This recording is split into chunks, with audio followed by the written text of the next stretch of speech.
dígale, profe. ¿Cuál es la ley de Frank Starling? ¿Se acuerdan que nosotros Ah, sí, sí, sí. No, quedamos en la fisiología cardíaca. ¿Listo? ¿Sí? ¿Qué dice Frank Starling? Que a mayor volumen. Ah, ya. Sí, eso. Entonces, tenemos, esto también lo alcanzamos a ver, ¿listo? Que era la fisiología cardíaca a nivel de cómo se va a contraer el músculo cardíaco. Entonces decíamos, no, sinusal, fibras anterior, anterior, media, posterior, haz de Bachmann, nodo AB, haz de Guis derecho e izquierdo y fibras de Purkinje. Y decíamos que el corazón, entonces primero era la contracción el ventrículo derecho y posteriormente el ventrículo izquierdo, que en patología se encontraba de manera diferente. ¿Listo? Entre los mecanismos, las propiedades como tal de la fisiología del corazón, tenemos estas 5 propiedades que siempre van a ser preguntas de examen de parcial y también van a salir de los exámenes de grado, ¿listo? Para que lo tengan presente. Entonces tenemos el vasotropismo, dromotropismo, cronotropismo, inotropismo y lusotropismo. Luis, ¿qué es el vasotropismo? No es, sino ¿qué es el vasotropismo? Y entonces, ¿qué es el vasotropismo? Excitabilidad. ¿Pero qué es? Santiago, ¿qué tiene en el celular? ¿Qué es? Busquen. Aparte de la excitabilidad. Relaciones musculares del corazón. Listo. Capacidad, ¿verdad? Capacidad de la célula cardíaca para despolarizarse y generar un potencial de acción. Es decir, que producir su electricidad. ¿Sí? Dromotropismo. ¿A qué se refiere con el dromotropismo? Aquí, Viviana. Entonces, doy por hecha la clase y No. Profe, no altera.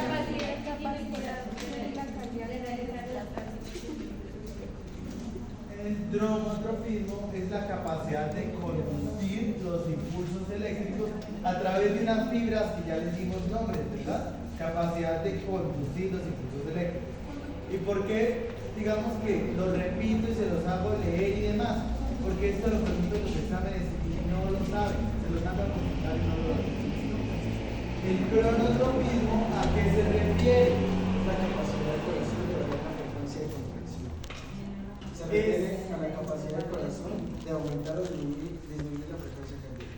Es la capacidad del corazón para, el cronotropismo, es la capacidad que tiene para aumentar o disminuir la frecuencia en la contracción. Más específicamente sería la capacidad que tiene para variar su frecuencia de latido. ¿Listo? Y tenemos el inotropismo. El inotropismo que hace referencia a la contractilidad, ¿qué sería, Luis? Es la capacidad del corazón de contraerse con diferentes fuerzas. Se refiere a la fuerza de la contracción del corazón. Está regulada por el sistema nervioso periférico y las hormonas. O sea, el simpático y el parasimpático, y también la regulación hormonal. Acuérdense que las catecolaminas son neurotransmisores, pero también son producidos como hormonas. ¿Sí? ¿Qué es? Entonces, finalmente, el inotropismo es la capacidad del corazón para contraerse y generar una fuerza contráctil necesaria para dar un gasto cardíaco, que fue lo que vimos en la clase anterior. ¿Listo? Para mejorar el gasto cardíaco. Y finalmente, entonces, esa fuerza contráctil, les decía yo que hay medicamentos, existen medicamentos que son inotrópicos positivos e inotrópicos negativos, así como también existen medicamentos cronotrópicos positivos o negativos, ¿sí? Entonces, por esa razón es que esto es de relevancia que lo sepan, ¿sí? Y entonces, el inotrópico, aumento de la fuerza contráctil. ¿Qué corazón necesita medicamentos que le aumenten el efecto inotrópico? El que hace falla cardíaca, el que entra en estado de choque, ¿sí?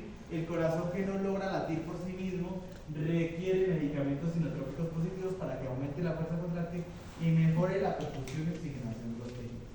Y finalmente viene el lucitropismo, que es la propiedad de relajarse. ¿A qué se refiere? Dice, es la capacidad del corazón de relajarse. Se refiere a la capacidad del corazón de volver a su estado de reposo después de una contracción. Está regulado por el sistema nervioso periférico. Entonces es la capacidad que tiene para relajarse, para permitir que se llene. Y ya todas las fases de llenado que vimos, que la relajación isovolumétrica, que el llenado, que se llenaba en un tiempo, en un segundo tiempo, en un tercer tiempo, y bueno, todo lo que vimos. ¿Listo? Ahí viene la fase de relajación, la capacidad de relajarse para poder recibir esa sangre. ¿Listo? Y entonces viene ahora ese músculo, ¿cómo hace ese proceso? ¿Cómo genera? Y es similar al nervioso, al de las neuronas, pero no igual. ¿Listo? Similar, pero no igual. Entonces el potencial de acción arranca a menos 85, ¿verdad? En menos 85, entonces estamos con una célula en reposo. La célula inmediatamente, ¿se acuerdan que tiene, cuál es la capacidad de autoexcitarse? Que no lo hace glutamato, como dijeron por ahí. ¿Cuál es? No, le devuelvo. ¿Cuál es? El vasopresina. Entonces va a generar un estímulo, ¿verdad? En el nodo sinusal. Entonces, desde el nodo sinusal empiezan las células a abrir los canales de sodio. Y el sodio ingresa a la célula, que será la fase C. Como consecuencia de ello, arrancará el proceso de despolarización, ¿verdad? En el cual el sodio ingresa rápidamente a la célula y la vuelve positiva. Pasa de ser negativa a ser positiva. Llega a un umbral alto, ¿verdad? Llegando a un umbral alto y posteriormente saca el potasio iniciando la segunda fase. ¿Listo?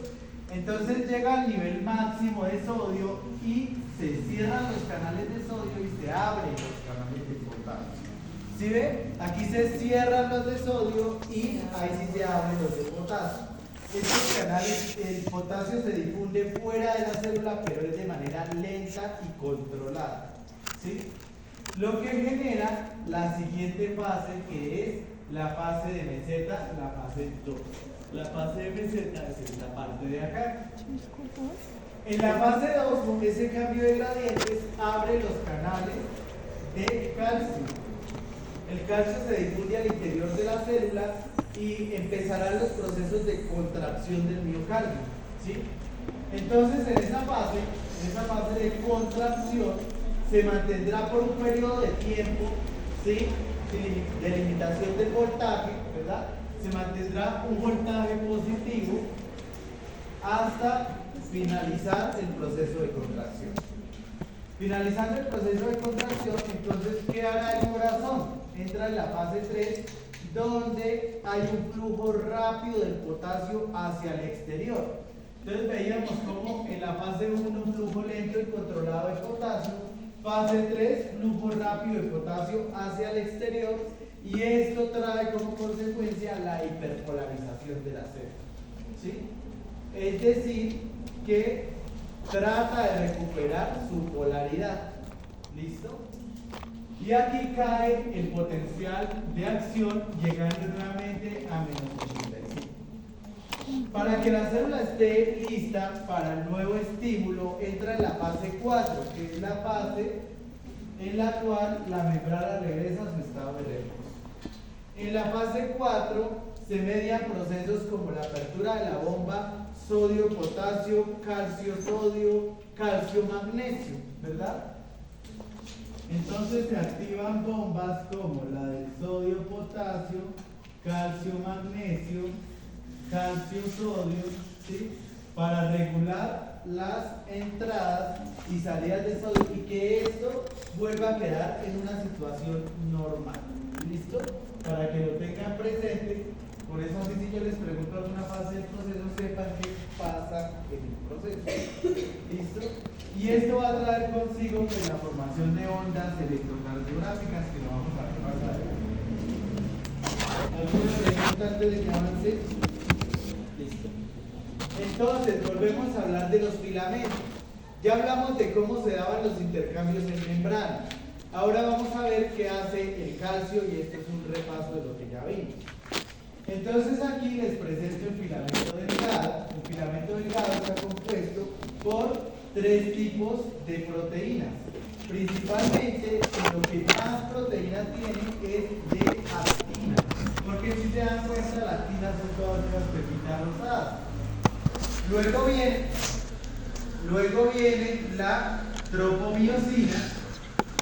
La tropomiosina son unos filamentos más o menos como en forma de hilo que ensamblan y permiten que no se suelte la actina y le dan la forma de filamento. Y finalmente tenemos los dominios de la troponina. La troponina, entonces tenemos actina, troponina y tropomiosina. Y la troponina va a tener sus tres tipos de dominios, que es la troponina I, la troponina C y la troponina T. ¿Sí? Entonces, en ese orden de ideas, según Frank Starling, ¿cuál es la que más tiene afinidad por el calcio para aumentar la fuerza contráctil? ¿La troponina cuál? Troponina. La C. La C. La C. ¿La C o la T? La T. Bueno. Entonces, junto con... No sé, yo se lo dije en la clase pasada. No, Sí, profe. entonces te vuelvo la diapositiva y les miro que sí se los dije, mira. Aquí está. Sí, La que C. la C, profe. Sí, aquí sí se los dije. Epa, profe. Bueno, pero como no podemos cuidar. Ahorita. Bueno, entonces, continuemos. Entonces tenemos que estos dominios de la troponina se van a unir junto con el calcio y el ATP para poder generar la contracción. Ahora vamos a ver cómo están los filamentos de miosina del corazón. Entonces, la miosina es un filamento grueso, ¿verdad? Mucha miosina está compuesto por esta proteína. Este filamento tiene dos partes, que es la cabeza y la cola. La parte que se va a ensamblar para generar la contracción es la cabeza, ¿verdad?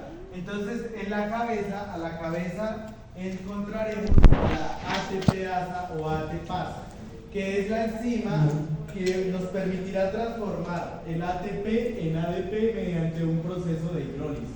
Entonces romperá el ATP y sacará ADP perdiendo un fósforo. En ese proceso, el calcio se unirá para pegar las dos fibras, ¿verdad? Entonces aquí tenemos el filamento delgado y tenemos las fibras de los dominios de la troponina. Entonces se unirán a la cabeza, ¿sí? Entrará el calcio, ¿verdad? Y se liberará ADP y entrará ATP. ¿Listo? Y ese será el proceso de contracción en el sarcómero. ¿Listo? Ustedes van a ver bien al detalle el sarcómero cuando vean fibras musculares en el otro semestre y ahora en este curso. ¿Listo? Bueno. Entonces ahora ya entendiendo cómo funciona esto, entonces vamos a ver ¿Y qué es eso? la explicación de cómo se despolarizaría todo lo que ya vimos anteriormente. Lo vamos a ver acá. Entonces aquí en esta parte vemos una célula entrando en reposo y aquí vemos una célula entrando en despolarización. Estamos hablando de la célula cardíaca. Similar a la célula del músculo esquelético, sí. Igual, no. Tampoco es igual al de la neurona. Entonces, ¿cómo se genera esta corriente eléctrica? Porque se da un estímulo. En este caso serán los receptores beta 1 mediados por la adrenalina y noradrenalina. El receptor beta 1 igual es un tipo de receptor GPCR acoplado a proteína G de membrana. Puede irse subdominio alfa y puede irse por el subdominio Q o por el subdominio S. Se dice que el corazón utiliza más el calcio extracelular que el que tiene internamente, sin embargo no deja de utilizar el que está internamente. Para esos dos procesos, el receptor beta 1 nos va a activar el dominio S, que va a activar la adenylatociclasa, y la adenylatociclasa transformará el adenosín trifosfato y el adenosín monofosfato ciclado para abrir los canales de sodio. Como consecuencia generará un potencial de acción porque abre los canales de potasio, ¿verdad? Y ya vimos cómo se generan esos cambios de gradiente a nivel de una gráfica. Y a esto se ve reflejado en un impulso eléctrico.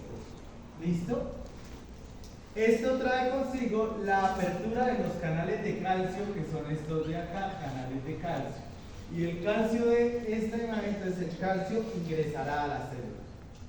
Este calcio viajará rápidamente hacia el sarcómero para producir la contracción, como ya lo explicamos anteriormente. Pero también hay que estimular el retículo sarcoplásmico, que así se le dice al retículo plasmático liso de la célula cardíaca. ¿Y cómo lo estimulará? Porque el dominio Q activa la fosfolipasa C, la cual formará inositol 3-fosfato, y el inositol 3-fosfato se unirá, el IP3 se unirá al receptor para que él libere, ¿sí?, más calcio. Entonces tenemos una salida masiva de calcio. Por esa razón es que el ventrículo izquierdo puede contraerse tan fuerte a más de 80 milímetros de mercurio para lograr la circulación mayor. ¿Listo? Y así se contrae. Entonces se da el proceso de contracción. Cuando la célula va a entrar en el periodo de hiperpolarización, ¿qué sucede? Entonces, en el periodo de hiperpolarización, les decía yo, las células a hiperpolarizar se utilizan el cloro. Puede o no, la literatura contempla que puede o no puede utilizar el cloro, depende de la literatura que visualicen, ¿verdad? Utilizará el cloro para volverse más negativo. Pero lo que sí marca la literatura es el inicio o la apertura de los canales de las bombas gracias a la salida rápida del potasio. Entonces el potasio sale rápido de la célula y al salir de la célula, la célula empieza a recuperar polaridad sin necesidad del cloro. Hay otras literaturas que dicen sí, de todas maneras se abren canales de cloro que ayudan a recuperar la polaridad. ¿Listo? Pero como debe entrar en estado de reposo, entonces la célula toma el exceso de calcio y lo saca mediante la bomba sodio-calcio. Entonces saca el calcio al exterior de la célula y entra nuevamente sodio. Y eso implicaría una excitabilidad, ¿no? Entonces para que ella no se excite y no genere una nueva corriente eléctrica y permita el llenado, la relajación, vuelve y saca el sodio mediado por la bomba sodio-potasio, ATPase. ¿Por qué se llama sodio-potasio ATP? Porque utiliza ATP para el gasto, para sacar el sodio y entrar el potasio. Y así es como el potasio regresa a la célula.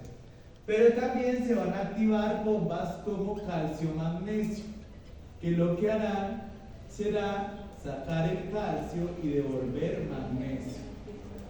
¿Listo?